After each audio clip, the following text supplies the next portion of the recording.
Welcome to the last part of Chapter 7. This is the final lecture for the unit on Chapter 6 and 7. And we've seen all kinds of factoring strategies and why we would need factoring. And then we multiplied and divided through our rational expressions, and now we're going to add and subtract them.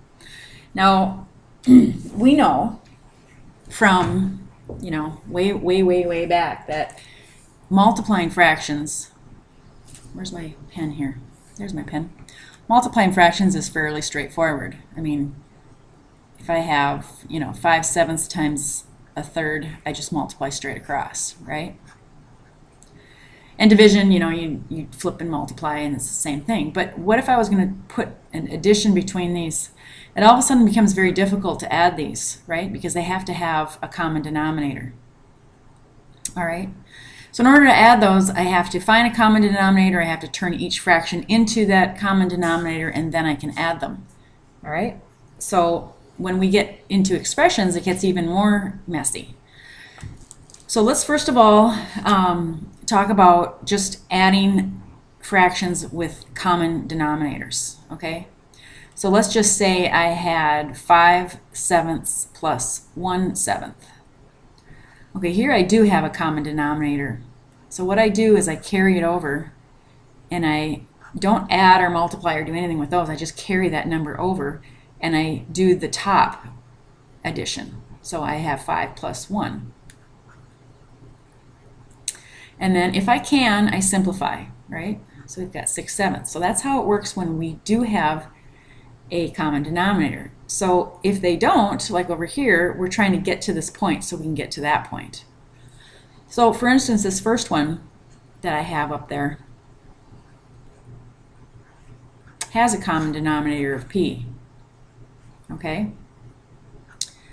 So I can take my numerators and add them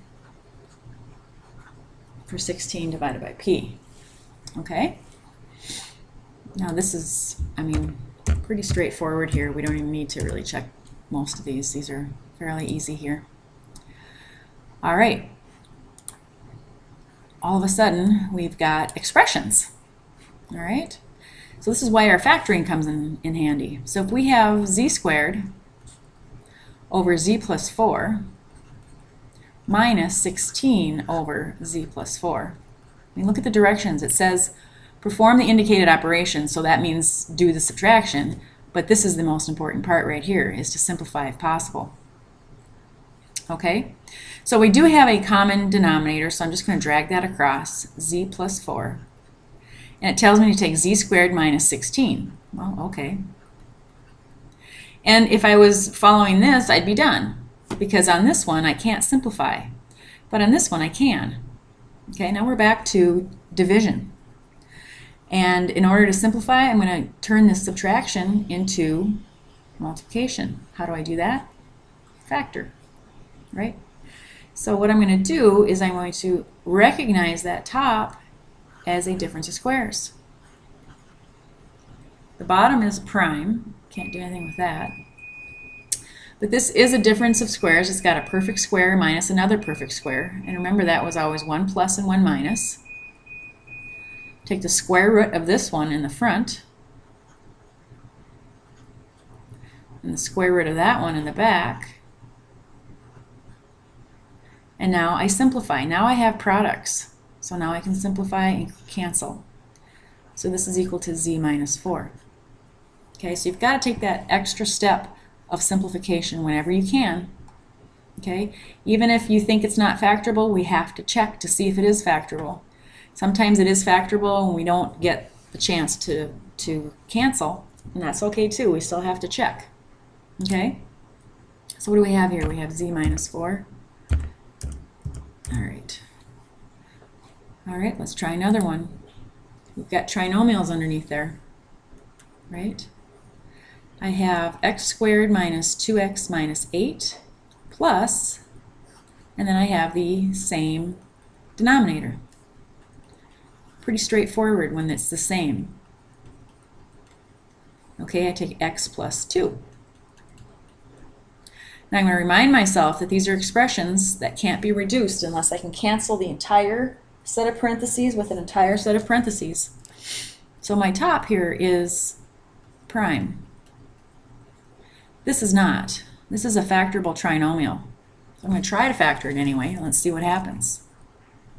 I know that those all go into two binomials. My variable here is an x, so I'm going to put the x in front. I've got a negative in the back, so that's 1 positive, 1 negative. My factors of 8 are 1 times 8 and 2 times 4. And I'm supposed to subtract to my middle term. My middle term is negative, so I'm going to put my 4 here and my 2 there. Now at this point, refoil to make sure you've gotten back what you had on a test. Now I can cancel that whole set with that whole set. And what's left on the top is a 1, and this stays underneath. Okay? 1 over x minus 4. I'm not going to check all of these. Kind of feeling lazy about that. Whew, what about this one? This is a mess. All right, so I have a common denominator, so I'm going to speed this up and put them over my common denominator. I've got 64c cubed minus b cubed.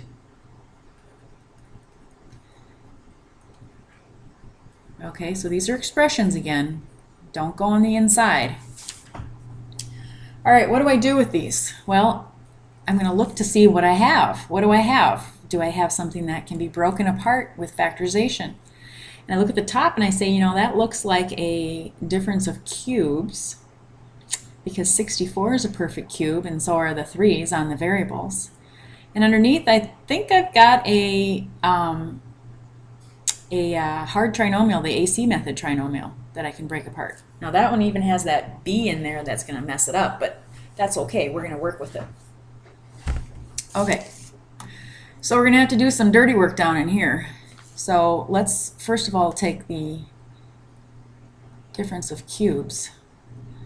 This is a good review for factoring, because this test will be a little more complicated just because there's so much in it. So the more that we can review, the better. So what is the cube root of 64? Well, if you forgot, you can always go to your calculator. Option number 4 in that math key is the cube root. Okay, so we're looking for a number multiplied by itself 3 times, it'll give 64, and that's 4. 4 times 4 times 4. So I'm going to rewrite this as 4c cubed, okay, minus b cubed. Remember, I'm not going to say my a is 64c, it's 4c. All right, so now I'm going to label my a as 4c and my b as b. All right, what was my formula for this? Well, we're going to have to go back into that. Let me see, I have it written down here somewhere. I want to make sure that I do that right. I always forget that between the two, one is plus and one is minus. I should have had this out. I think I threw it away. Oh well. I'm pretty sure this is what it is. The difference of cubes was a minus b, a squared plus ab plus b squared. Does that look right? Pretty sure that's right. Why am I asking you? You can't answer me. All right, so I'm going to take a minus b. Remember, that's down in here. I've labeled my a and my b. My a squared would be 4c quantity squared plus ab is a times b, so we'll do 4bc. I'll just write these in alphabetical order. And then I've got b squared, which is just b squared. So this is 4c minus b. And here I have, I'm going to square this, I've got 16c squared plus 4bc plus b squared. All right? That's what this one breaks down to. So I'm going to put that on the top.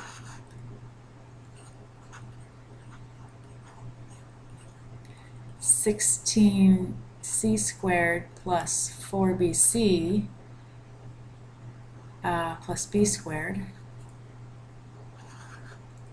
And then I've got, what do I have underneath? I have exactly the same thing. CB or BC doesn't matter. So even if these were to break apart using the AC method, they would match. So it doesn't really matter. I can take this entire set off with this entire set because they're identical. And all that's left then is the 4C minus B. So I don't even need to bother with that, which is really nice. It took the pressure off once I did the difference of squares that they matched. Okay? So 4C minus B, should we check it? Ah, well done. Okay. All right, now we're kind of shifting gears here.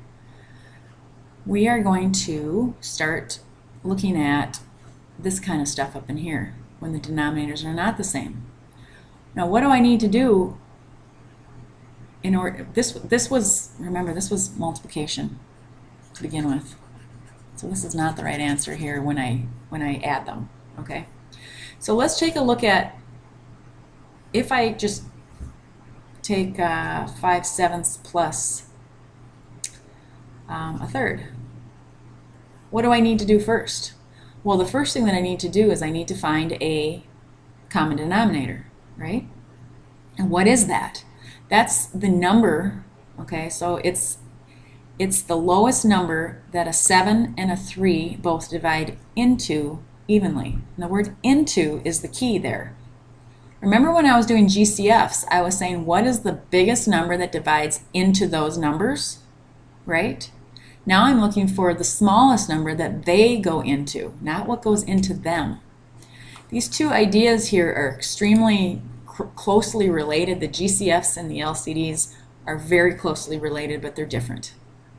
Okay? So I would say the LCD on this one is 21. It's the lowest number that these both divide into evenly. Well, let's look at our problem up there. We've got 10RS squared and 15R squared S cubed.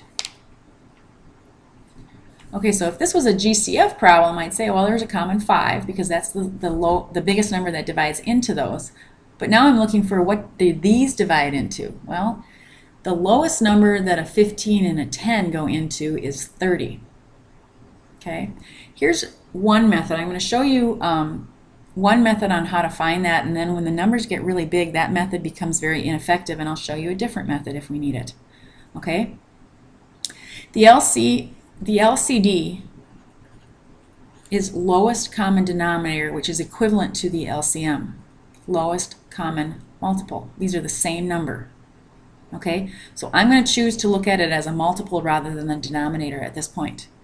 So I'm going to list my multiples of 10. What am I really doing? I'm doing 10 times 1, 10 times 2, 10 times 3. I'm counting by tens. 10, 20, 30, 40, blah, blah, blah, right? I'm going to do it again for 15. I'm going to count by 15s. 15, 30, 45, blah, blah, blah. What is the lowest number that they have in common when we list the multiples? 30. Okay, that's what the LCM or the LCD is for this one. Okay, so this is a very, when the numbers are low, this is a very effective way of finding those. Okay, so far we have the LCD at 30, so that's between the numbers. Now what I'm going to do is I'm going to take each base for my variables and pick the highest number. Remember on GCF we always pick the lowest number, so it's just the opposite. So here I have at most 2 R's and 3 S's. Okay? So look at what the GCF, look at the difference. Maybe I'm just going to screw you up here, but the difference, the GCF would be 5RS squared. Okay, these are two different methods. They're very closely related. We're still going to need this because we're still going to be factoring, so you can't just forget about this. But don't get these two things mixed up either. Okay, so my LCD is 30R squared S cubed, that one. Okay?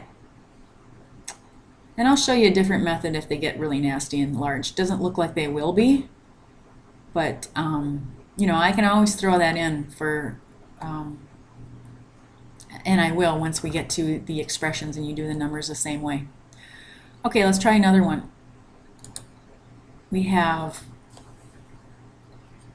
5x plus 25, and we have x plus 5. All right, now we have, instead of just numbers and variables, we have expressions, which are done a little differently.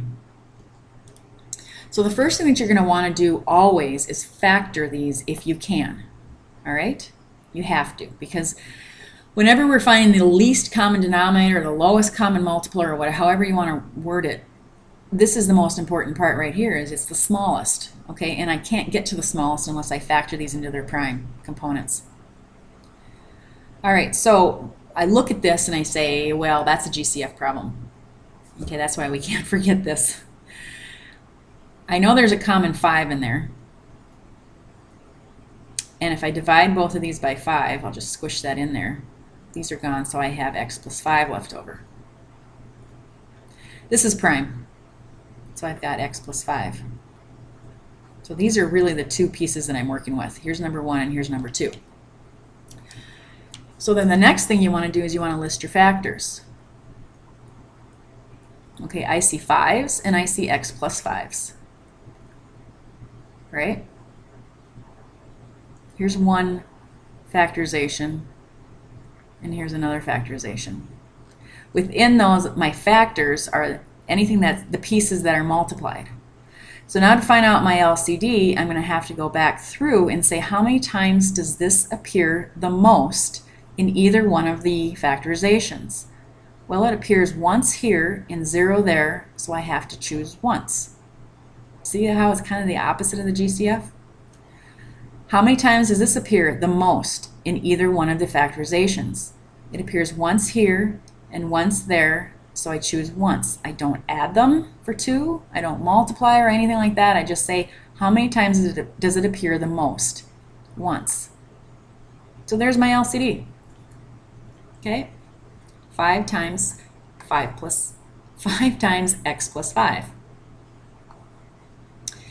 All right, let's try another one. I have to drag this down just a bit. Come on, pop down, there you go. All right, I'm gonna need a new screen, so I'll be right back. I'm gonna pause this and get you a new screen and everything. I'll be right back. All right, I'm back. So what do we have? Okay, first of all, now we have fractions. So we're gonna just disregard the numerators for the time being.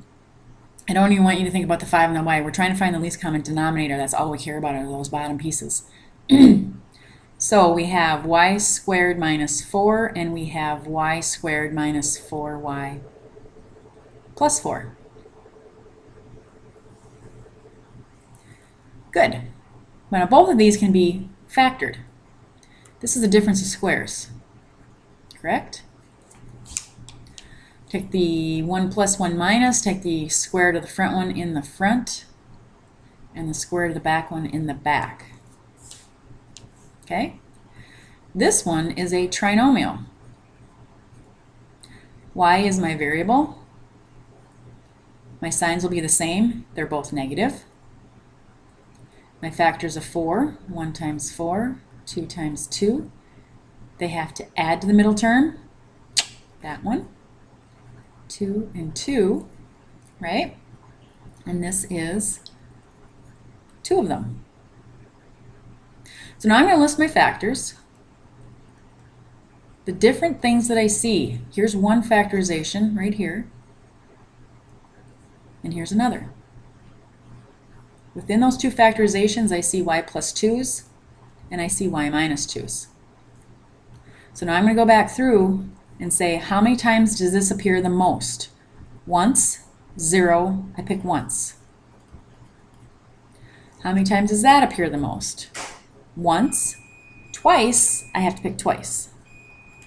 Okay, I'm always picking the bigger number between them. I know that some people want to put 3 in there because it appears once here and twice there, so they want to add those 2, but it's just choose the bigger number between them, and then you're done. There's your LCD. Okay, should we check that one? Let's just check one of these. But you should know how to enter. My God, you should be able to enter these like in your sleep by now, huh? I would hope at this point that you could enter in anything on MyMathLab and it's going to work. You're probably experts at that by now. Okay, does it change if you have 3 things? If I would add 3 fractions? Absolutely not. Okay, so these are your denominators for your fractions. And this cannot be factored, but this one can be. That is a difference of squares. So I'm going to leave you alone on that one. Okay? That's all the same. Same thing here. We have 2 factorable trinomials.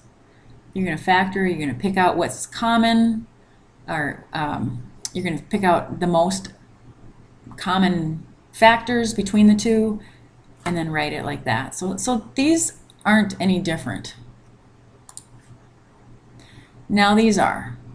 Okay, so now we're actually adding. So now I have to actually go through an addition problem. Remember I promised you at the very beginning of this class that I was going to do this for you? I think it's better to put it in now than in 4 weeks ago or whatever, however long we're into this thing, because you'd forget it by then. So this is a better place to put it. Okay, so I'm just going to make up a problem. Let's just say I want to add 1/3 and 2/5 by hand. Okay, I know I can use the calculator, but I'm not going to because I can't use the calculator in this. So I've got to learn how to do these by hand. So your first step, I'll write my steps over here if that helps you, is to find an LCD. Okay, you've got to find a common denominator in order to add or subtract. All right, well, I see factors of, what do I see? Factors are 3s and 5s. So my LCD, I go back through and say how many times does this appear the most? 3 once, and my 5 appears once, so my LCD is 15. I can also ask myself when they're nice and low like this, what's the lowest number that a 3 and a 5 divide into evenly? Well, that's 15. So my LCD is 15, so I found my LCD. My second step is to convert into LCD. What does that mean? Well, okay, let's just say I had 5/10 as a fraction. This is not in the lowest terms. I can reduce that down to 1/2. So that's going this way. That's reduction. If I take the 1/2 and build it up to the 5/10, then I'm building my fractions into a different denominator. And that's what we're going to do. Okay, so we're going to make them not lowest terms, but we're going to build them up. Okay? So what I do, and there's many ways to do this. This is just the way that I like to do it. And if you've learned a different way, then don't switch. But I want to turn my fractions into 15ths, right? That was my LCD. These are going to be equivalent fractions here. So what would I need to multiply a 3 by in order to turn it into a 15? Well, I'd have to multiply that by 5. Right? 5 times 3 is 15. But now I've altered my fraction, so I have to also multiply my numerator by 5. Because what is this piece of it right here? 5 divided by 5 is 1. 1 times a third is still a third. So I haven't changed the value if I do the same to the top and the bottom, but I've just changed the way it looks. So now 5 times 1 is 5. So isn't 5/15 reduced down to 1/3? It sure is. So what I'm doing is I'm building it up. I'm going to do it again with my 2/5. I'm going to say, what do I need to multiply a 5 by, or what's it missing to make it into a 15? Well, it's missing the 3, top and bottom. Multiply straight across, and I get 6/15. So now I'm going to rewrite this. Okay, so now I've got my new fraction. So my third step is to rewrite. Okay? That means don't do a third, but do 5/15. 5/15 plus 2/5 is now 6/15. Now I'm back to a common denominator, which I drag across. 5 plus 6 is 11. Okay? Rewrite, and then add or subtract whatever you've got. And the last step is to simplify if possible. Now this one, I can't. 11/15, I can't. If this turned out to be 12/15, then I'd have to reduce my answer down. So let's check it with a calculator just to make sure that I've done this correctly. 1/3. I'm taking my original plus 2/5. Math, enter, enter, 11/15. Okay, so that one works. Now this method is never going to change. It's just going to get a whole lot messier over here, okay, because we're going to be working with letters and we're going to be working with expressions. All right? So but that's the beauty of mathematics, is the process never changes. You might be working with things that are much more difficult than just solid numbers, but the process never changes. So that's why we have you do all these by hand back in grade school whenever we did these, so that you know how to do them with variables when you get to higher levels of math. All right? So let's work on this one that we have. We have 10 over v plus 15 over 7v. Okay, my first step is to find my LCD. Right?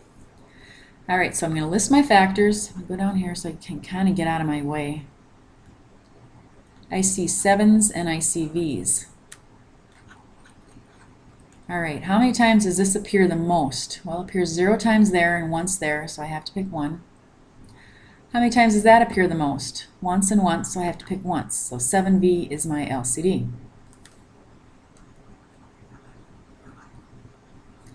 All right, now I'm going to convert, right?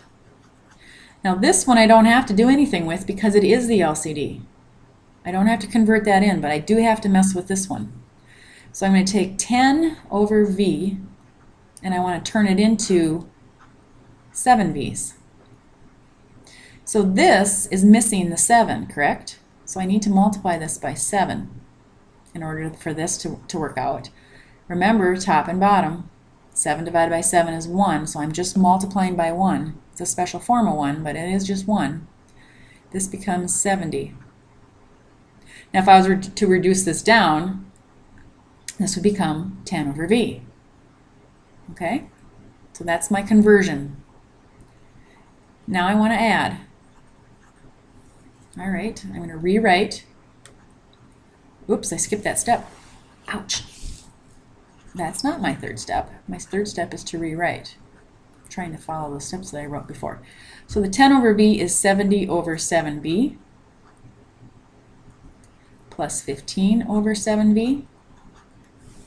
Now I add, right?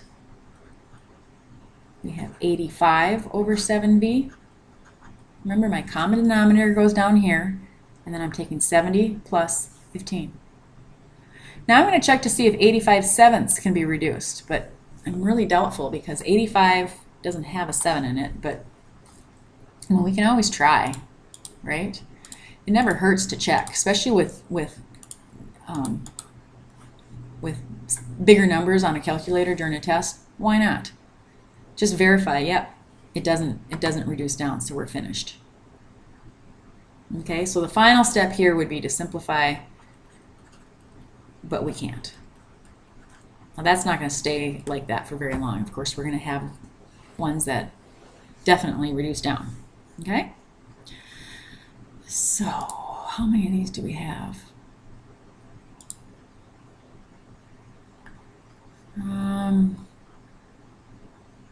Let me see if I can't. I for sure have to do that one. Let's just work on this one. Simplify by removing a factor of 1 when possible. What? I don't know what that means. I don't know. Some of the directions are stupid. Such a nice thing for math teachers. Don't look at the directions. All right, so the first thing that we need, what do we need? What do we need? We need an LCD. I'm getting punchy. I've been doing this too long. All right, so what I'm going to do is I'm going to ignore my numerators for right now, and I'm just going to work with my denominators, and they have to be factored. I see this as a GCF problem. There's a common 7 in there. If I divide both pieces by 7, I get x plus 2. This is also factorable. I see a common 9 in there. If I divide by 9 and divide by 9, I get x plus 2. So now to list my factors, I see 7s, 9s, and x plus 2s. So to find my LCD, I go back through and say how many times does each one appear? Well, each one appears just once, at most. So really, I have to have one of each. 7 times 9 times x plus 2, which is, I'm going to leave that, which is 7 times 9 times x plus 2. Okay? It's going to be a lot easier to leave that alone rather than combine it for the 63. Okay? All right, so now what do? Now I convert. This time both of them need to be converted. All right. So we have a mess, and I don't have room. Yep, I'm running out of room. Okay, so I have x minus 1 over. Now you never want to write this down. You always want to write that down. Because look at how much easier it is to compare, to see what's missing. I can visually see it's missing the 9. Can you see that too? Way easier to see it when you keep this factored and you keep that factored. All right? So remember, I'm turning into my LCD, so I have to multiply by 9, but I have to multiply both top and bottom by 9. So here I have 9x minus 9, right? I'm going to do it again for my second fraction. Do I have room here? I think I might. When things get messy, then sometimes I make mistakes because I can't really see what I got going on here. On a piece of paper or on a whiteboard, I've got so much more room. This is very cramped. All right, so I analyze again. What's it missing? Well, it's missing that 7, isn't it? Top and bottom. Distribute. Why am I distributing? Well, because I'm going to be subtracting here, so I've got like terms. All right, so my third step was to do what? Let me drag this up because I don't need that anymore. My third step is to, it's not what I wanted. Ah! My third step is to, why does it do that? Rewrite. These are my new fractions. This one and this one. And look at my original problem. It says to subtract them. All right. So now I have 9x minus 9 over 63x plus 2. I can combine that now. Minus 7x plus 7 over 63x plus 2. All right. I have a common denominator now. So I drag that over, and I do what this top says. It says to take 9x minus 9 and subtract the whole thing. Not just the 7x, but all of it, right? This whole numerator. So here I've got 63x plus 2, and here I have to distribute this negative 1 through. So now I have 9x minus 9 minus 7x minus 7, right? I'm going to distribute this. Whenever I have a negative in there, I always have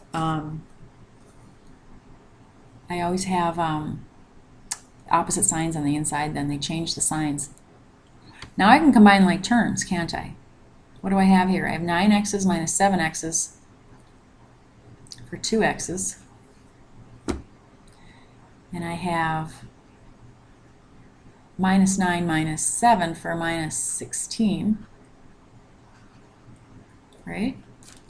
And I've got 63x plus 2 So far, so good.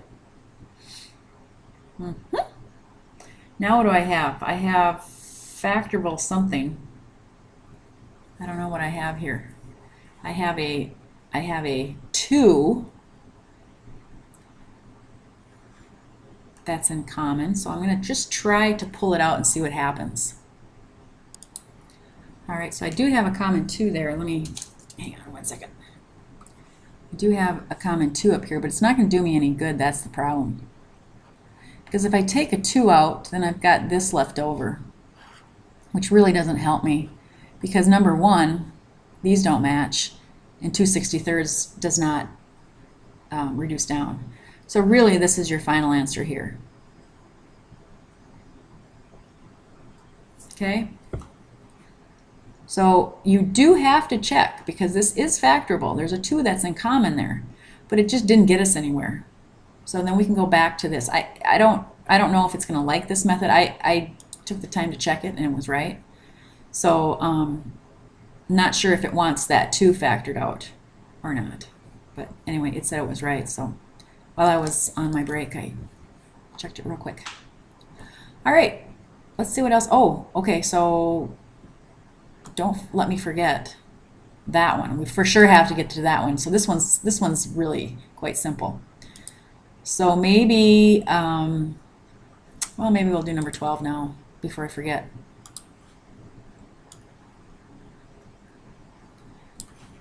So, do I have room in here? No, I really don't. Okay, I'm pausing again. I'll be right back. This would be so much easier if I was just at a whiteboard. A large whiteboard. Oh, I would love it. Back in the classroom. All right, what do we have here? We have 20z minus 6 minus 26 minus z. All right, now the first thing obviously to notice is that these are not the same. We've got a positive z, negative 6, positive 6. They can't be the same. Now, in order to say that the LCD would be one of each, because these don't look factorable at all, I mean, there's nothing in common, blah, blah, blah, that would work, and it would be a common denominator, but it wouldn't be the lowest. Because remember what I said earlier is there's always a negative 1 and a 1 that's in common with these things. So if I took a negative 1 out of that one, that means I'm dividing through by negative 1. Then my what's left is a negative 6 plus z. Is that correct?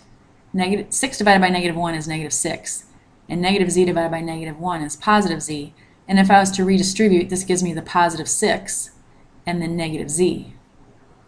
So really, do you see now that these match? This is equal to negative 1 z minus 6. Okay, I can always flip-flop these if I want. Keep your z positive, keep your 6 negative. Okay? Now remember, those negative 1s are floaters, so I can rewrite this as 20z minus 6 minus a negative 1. I can put that wherever I like.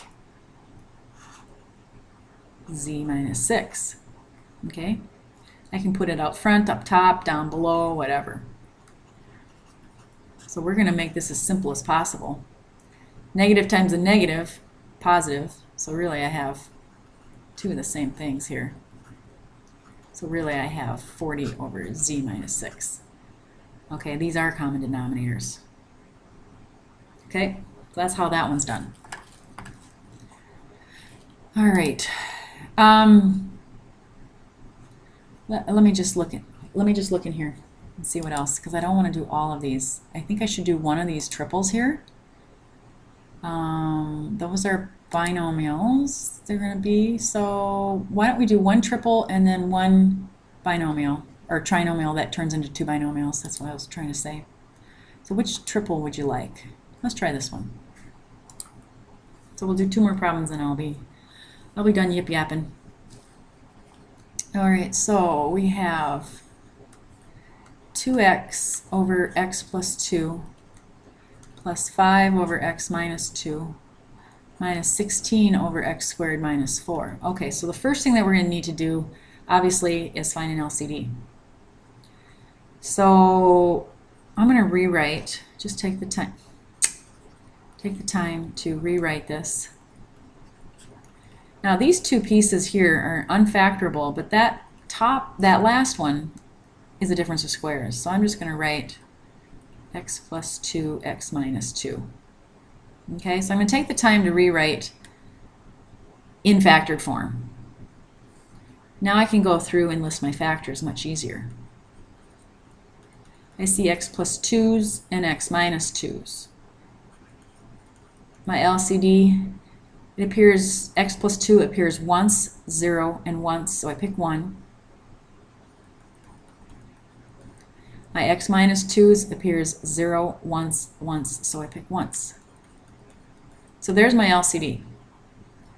Now I'm going to have to turn every one of those fractions into the LCD, but this one already is. So I'm going to leave that one alone. So all I'm going to do is I'm going to convert these two.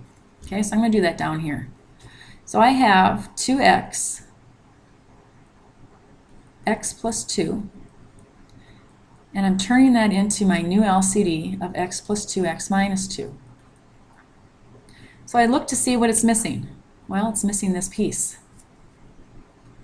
So I'm going to do top and bottom.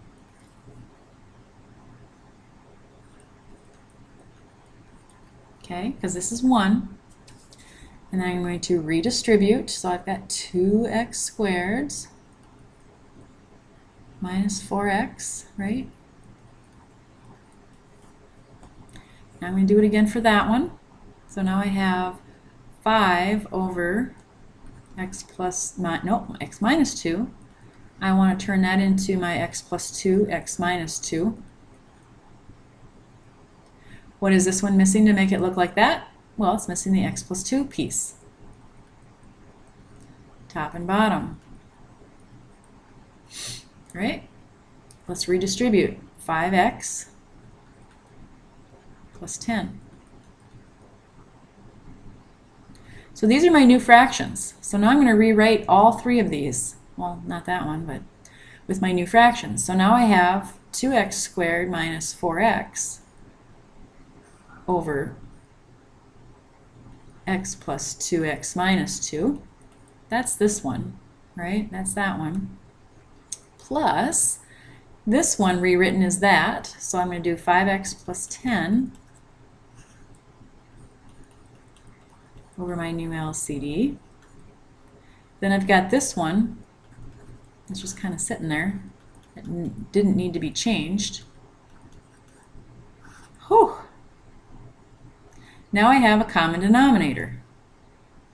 Good grief. So I'm going to drag my common denominator across, and I'm going to do exactly what this tells me to do. This minus this plus this plus this minus that. 2x squared minus 4x plus 5x plus 10 minus 16. Isn't that what that says? Yep. Now I'm going to see if I can't reduce this down at all. Well, first of all, I've got like terms. I've got x terms, and I've got numbers. So I've got my 2x squared, that's alone, and then I've got 1x left over here. And then I've got minus 6, x plus 2, x minus 2. Well, I've got some sort of a factorable trinomial there on the top that should be looked at anyway. I don't know if it's going to break apart or not the way I want it to, but I still have to try. It's one of those AC method ones, so it's a little more complicated, so this is the never-ending problem here. So we have to try. Okay? All right, so 2x squared plus x minus 6, AC method, a times c is 12, right? A times c. Again, this is a good review. So we have 1 times 12, we have 2 times 6, we have 4 times 3. Since that's negative, we have to subtract to our middle term, which is a 1, which is this combo. So now I'm going to rewrite it. 2x squared plus 4x, remember I want that x to be positive, minus 3x minus 6. And then I group. The front two have a 2x in common, So I'm dividing both of these by 2x. This just leaves the x. This is a 2.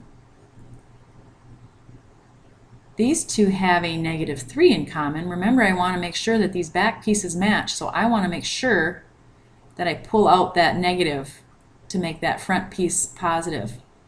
Negative 3 divided by negative 3 is a positive 1, so all that's left is the x. Negative 3 divided by, negative 6 divided by negative 3 is a positive 2. Okay, so if I pulled out the positive 3, then these would both be negative and they wouldn't match. So now these two match, so I've got a common x plus 2, and I've got 2x minus 3 left over. Did that do us any good? Sometimes it does and sometimes it doesn't. Okay, so I'm going to write this up here because that's how that one's factored. This one already is factored, and it did do me some good because look at, they match. These don't, but these sure do. Now I'm done. Wow, that was a lot of work for one problem, but all of that, no, all of this, not that little bit, that's a lot of work just for that answer, but that's what the answer is. Should we check it? Should we make sure? Maybe I should check all of these because sometimes I'll pick stuff off wrong, or I'll do this wrong or that wrong, or well, I don't know what, but I should always check them. That's called laziness on my part. All right, and then I said I was going to do one of these. Can I change my mind? No, just kidding. Let's see what we have here. We have some trinomials on the bottom. What if I just get you started on it?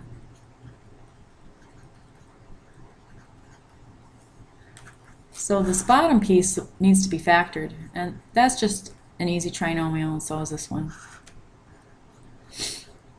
Okay, my variable is an x.